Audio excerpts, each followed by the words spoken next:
அப்படியா? அல்லாவை மறக்காமல் தொழுது ஓதி நோன்பு பிடித்து வருபவருக்கு சோதனை வருவது எதனால்?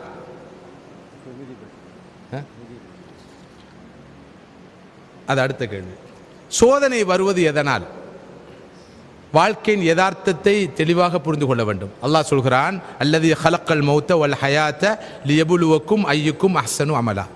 உங்களில் யார் நல்ல காரியம் சிறந்த அமல் செய்கிறார் என்பதை சோதித்து பார்ப்பதற்காகவே அல்லாஹ் ஹயாத்தையும் மௌத்தையும் வாழ்க்கையும் மரணத்தையும் படைத்திருக்கிறான். உலக வாழ்க்கை என்பது ஒரு சோதனை களம். இந்த யதார்த்தத்தை மிக தெளிவாக புரிந்து கொள்ள வேண்டும். வாழ்க்கை என்பது சோதனை களம். அல்லாஹ் மற்றொரு இடத்துல சொல்றான், வநபுலுக்கும் பில் கைரி வஷர்ரி ஃபித்னா வ இலைனா துர்ஜாவுன். நாங்கள் உங்களை நன்மையை கொண்டும் சோதிப்போம், தீமையை கொண்டும் சோதிப்போம். இங்கு ரொம்ப சுவாரஸ்யமான விஷயம் என்னவென்றால், பலர் சோதனை என்றால்